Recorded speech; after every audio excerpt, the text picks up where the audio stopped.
Sunday, April 12, 1981. Kennedy Space Center, Florida. The Space Shuttle. 14 stories high, 2,000 tons, poised on the pad for its maiden flight. This is Columbia, the spaceship that will orbit the Earth. Its external tank. It holds over 500,000 gallons of fuel for Columbia's 3 main engines. And the solid rocket boosters, the largest ever used on any launch vehicle and the first to be employed in a U.S. manned flight. At liftoff, the solid rocket boosters, together with the 3 main engines, will unleash more than 6.5 million pounds of thrust needed to launch the world's first reusable spacecraft. Never before has a winged vehicle been launched like a rocket, orbited the Earth, returned through frictional heating in excess of 2,500 degrees, and landed, still aerodynamically sound, to be launched again and again. If it succeeds, the Space Shuttle will truly be a remarkable flying machine.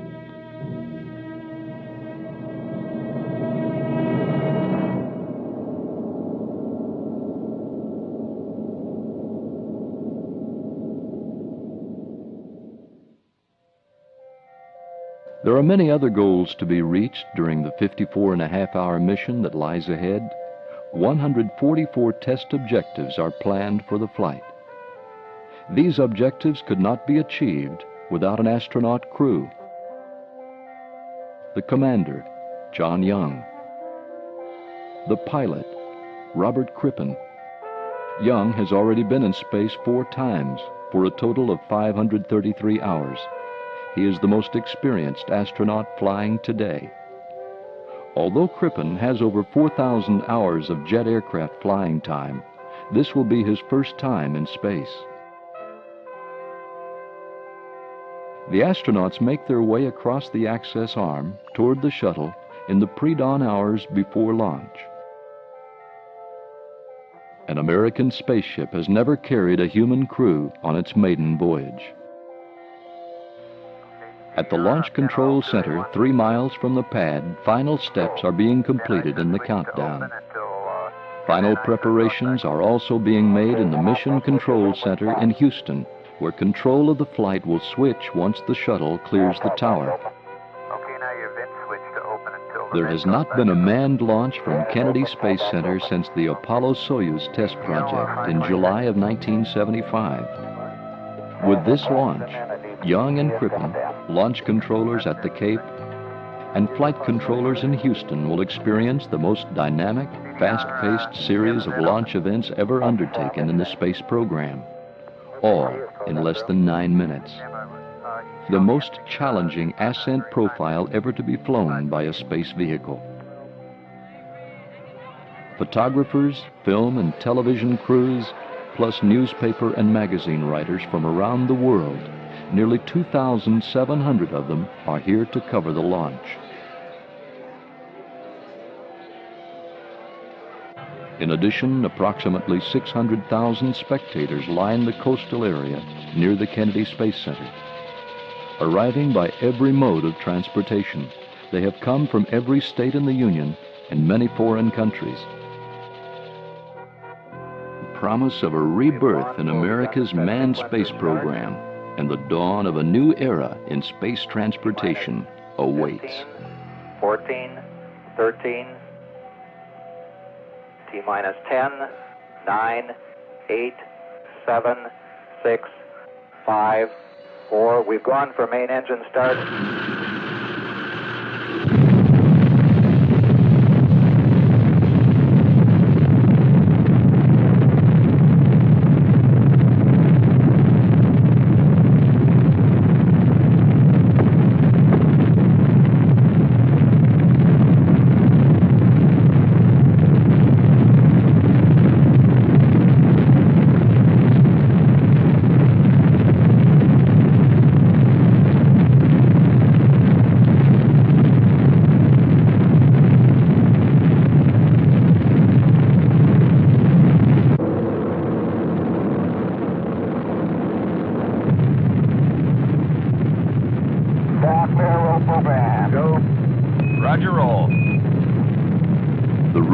put the shuttle on its precise heading toward an imaginary target in space. Roll program complete. Roger, roll complete.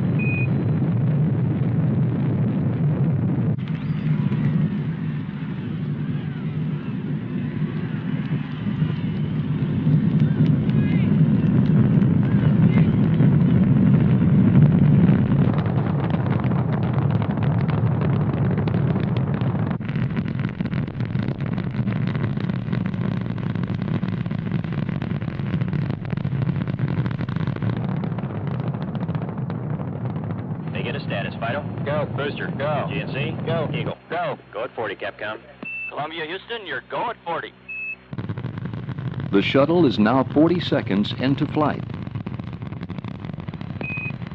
Roger, Columbia, on the nice ride. You're lofting a little bit. You'll probably be slightly high at staging. Negative seats. Columbia, you're negative seats. Should anything go wrong, the shuttle is now too high for the astronauts to use their ejection seats. Columbia, you're go for SRB SEP.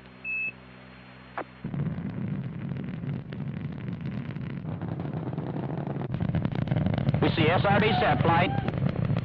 Roger, on a SEP. 103 converge flight. Bet. Capcom, let's tell them all the calls are going to be a tad early because of the hot first stage. Columbia, you're looking a little hot. All your calls will be a little early. Okay. And that looks good here. Stand by, press to MECO. Columbia, stand by. Press to MECO. Mark it. Mark. Press for MECO. Roger, press for MECO. The shuttle can now continue toward MECO, main engine cutoff.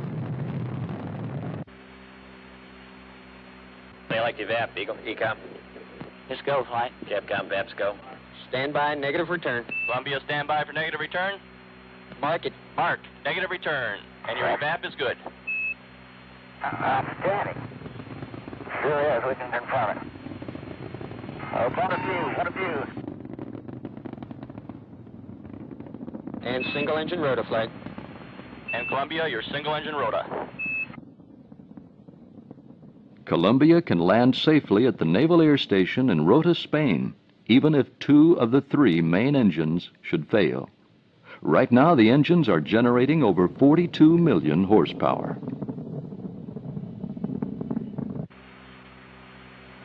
At MECO 25, 6, MECO. 0, up at 200. Roger, MECO. And we got MECO confirmed. MECO Roger, confirmed, Columbia, and it's MECO. right on the money, nominal. Main engine cutoff. Columbia is now in space, traveling over 18,000 miles per hour. Okay, we got SEP. Roger, we confirm the SEP, Columbia. The external tank has just been jettisoned and is now falling away from the shuttle back toward Earth. The tank will break up as planned over the Indian Ocean when it comes into contact with the atmosphere. Shortly, by firing the OMS, Orbital Maneuvering System engines, Columbia will achieve orbit.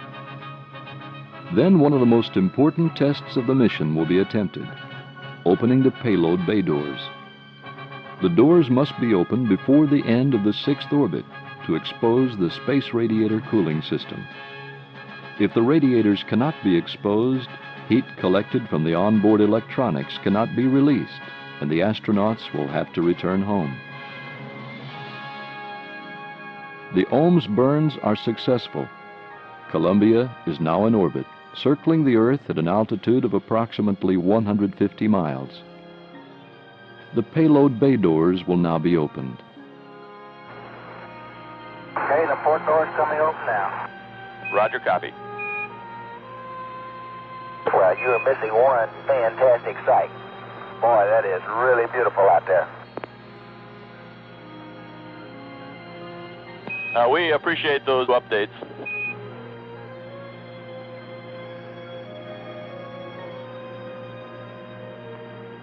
Both doors have been opened.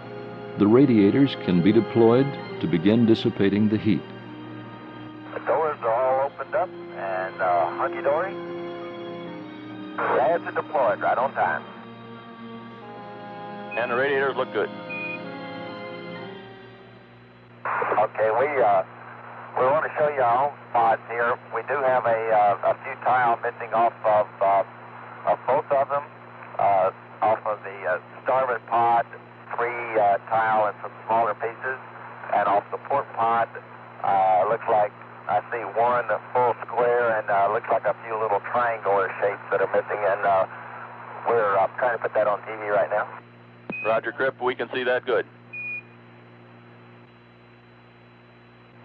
From what we can see of both wings, tops and leading edges, though, all those are fully intact. Within minutes, an assessment is completed on the impact these missing tiles could have on the remainder of the mission. At a news conference later in the day, Flight Director Neil Hutchison answers questions from reporters. But you asked me if I knew where there were any other tiles that might be loose. The answer is no. And quite frankly, we're not worried about any other tiles being loose. At this writing, is there anything at all that would lead you to say you might not go for a full duration mission? Nothing.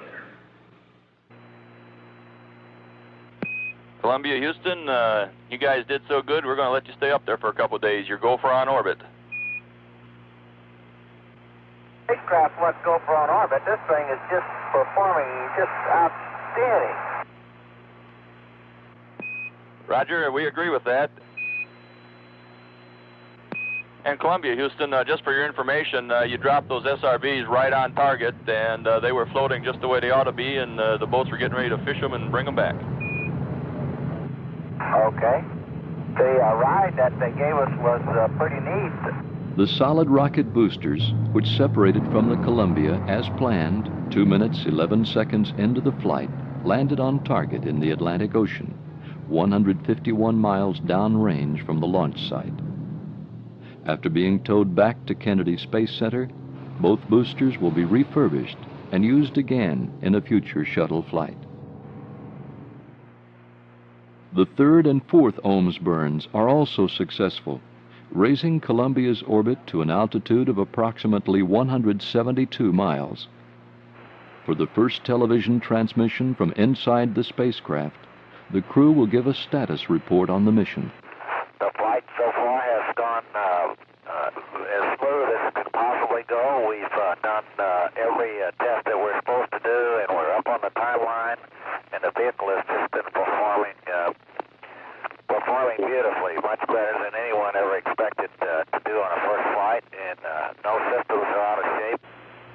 And it's delightful up here in zero gravity, might add. Of course, we owe this to a lot of people, and we certainly want to thank everyone who has helped get this thing airborne, and can take great pride in it's doing so well right now. Okay, we're switching over to the aft camera here.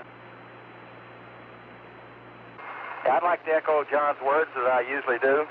I guess being the so-called rookie on this flight, I had a thrill from the moment of liftoff all the way up to what we're doing now.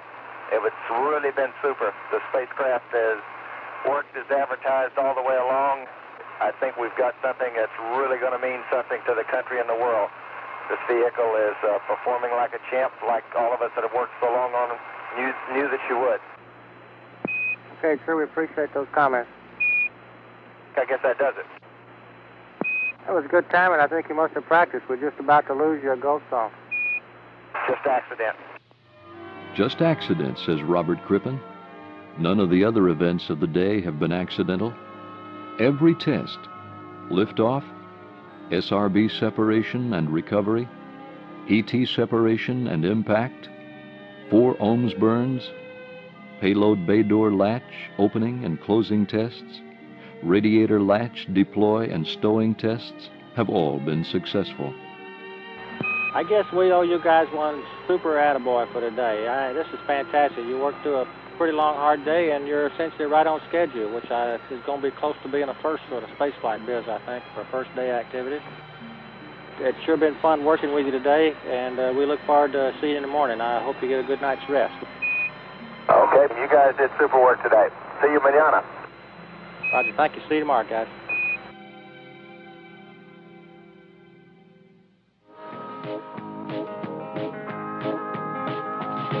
Well, many hours went into this this thing. A job well done by the Shuttle space team. We can't say that she's sleek and lean, but I'll tell you right now, she's a mean machine. The Columbia, not the kind you smoke. This here's a bird. She gets... Morning, Columbia. Welcome to day 2. All right.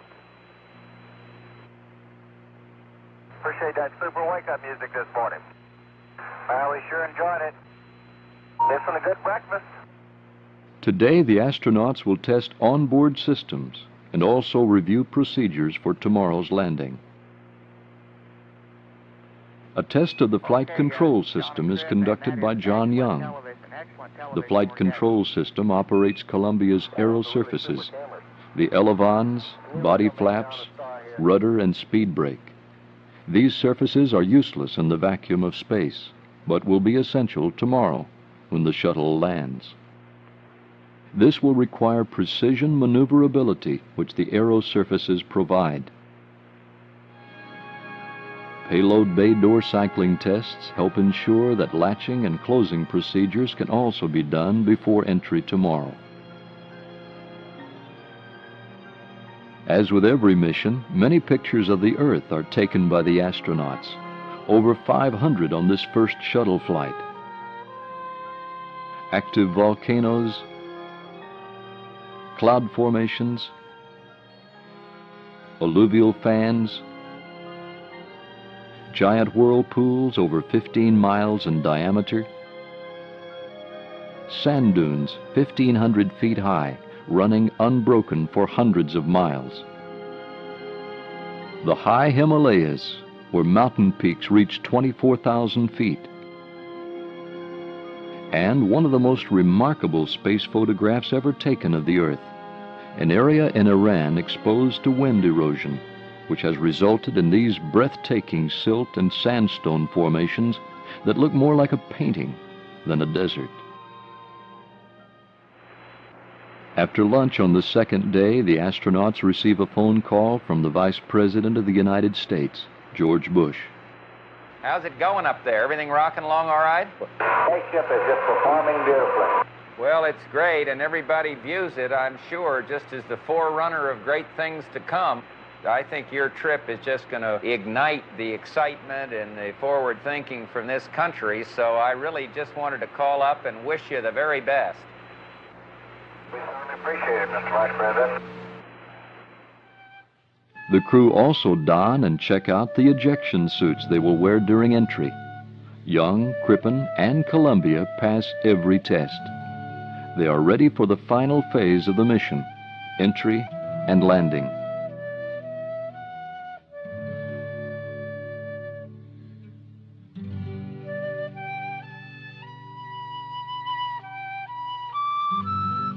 April 14, 1981. NASA's Dryden Flight Research Center on the edge of Rogers Dry Lake Bed in California. A recovery convoy of 24 vehicles and more than 100 personnel are assembling here to power down Columbia after landing. Enormous crowds are also beginning to arrive. A string of traffic 6 miles long waits to enter the base. Thousands more are already here. Close to 500,000 people will eventually be on hand to see the landing. On board, the astronauts suit up for entry. The ascent and orbital phases of the mission have gone extremely well. Now the final phase must be completed. Before that begins, Columbia, you have a go for payload bay door closing. the doors, which have been open a total of 47 hours during the flight, must now be closed.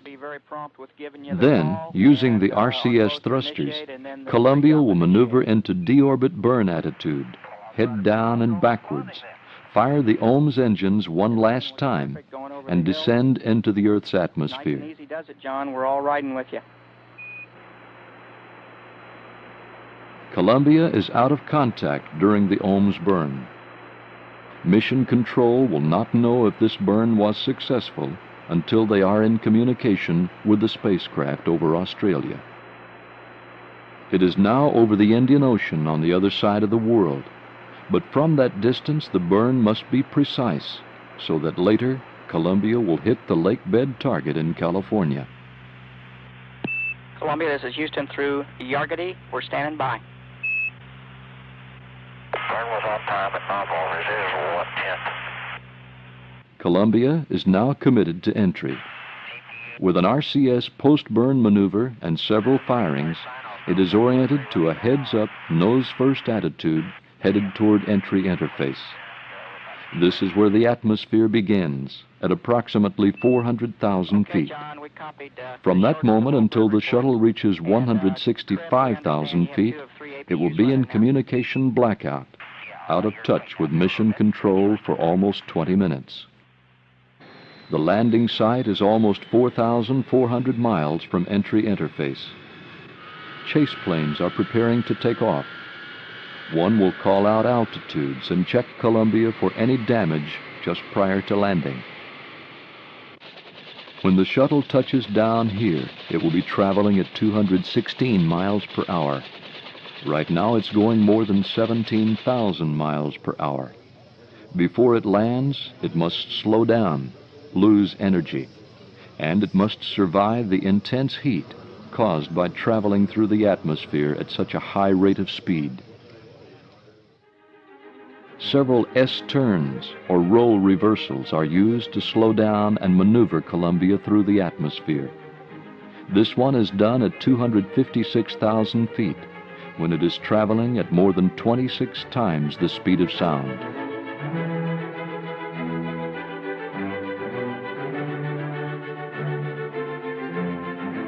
This one is done at 208,000 feet. During these two roll reversals, entry heating is most severe, with temperatures reaching 2,500 degrees some places on the vehicle. The aluminum skin will melt at 320 degrees. The silicate tiles must insulate the vehicle from the tremendous heat. Since there is no test facility on Earth to simulate the aerodynamic and structural environment Columbia is in right now, only calculations could be used to predict what would happen during this phase of the flight.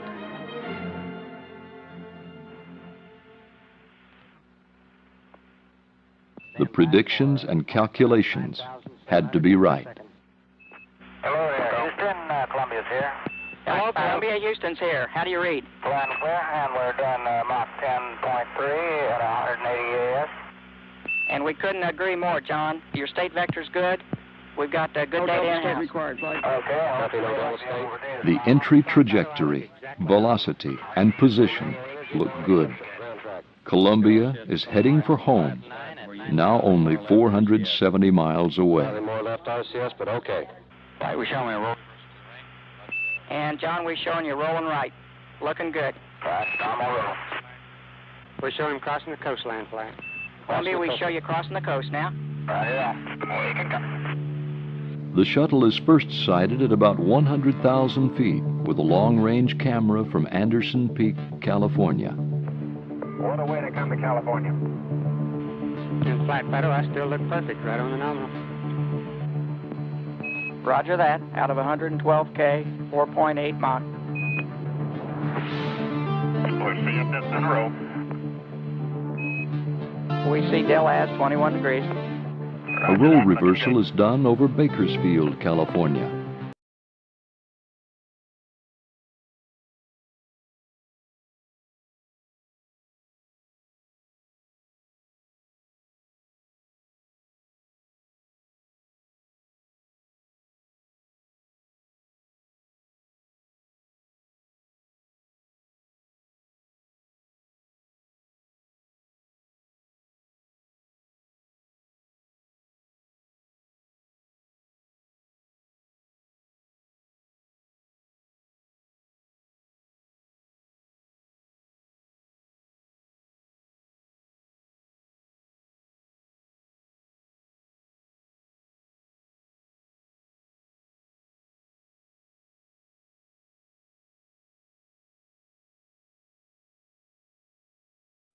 Looks real good on the news.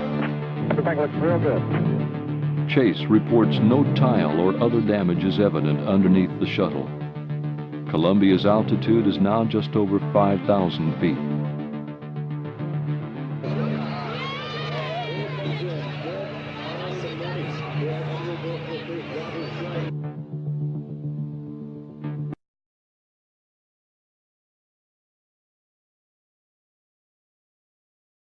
Pretty clear.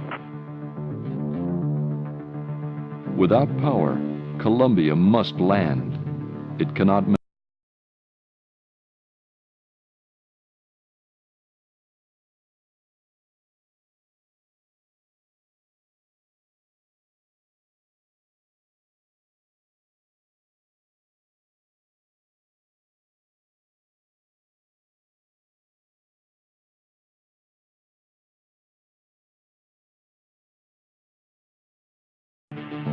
Feet. 40, 30, 20, 10, 5, 4, 3, 2, 1, touchdown.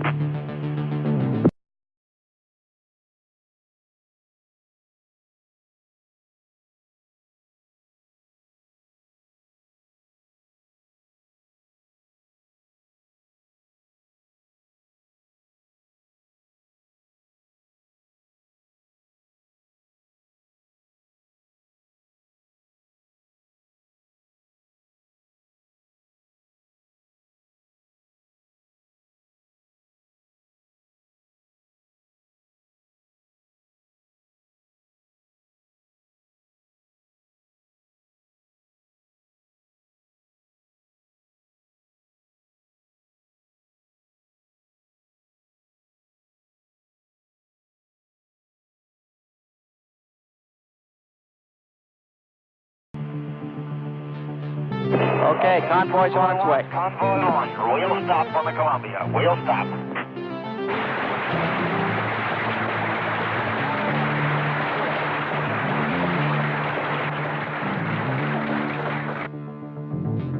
The maiden voyage of Columbia has been a success. The astronauts and the vehicle have met or exceeded all 144 flight test objectives. The integrity of all the systems, propulsion, avionics, structural, flight control, power, and thermal, have been affirmed. John Young's comments after returning home. I can't tell you what a tribute that is to the American working man, and the American working woman, too. You can't imagine the variety of people who worked on this vehicle, from all walks of life, all capabilities and limitations. It's all due to their individual efforts. They proved that they can do the job. They proved it for the world to see. And I'm mighty proud to be associated with folks like that. What a tribute indeed.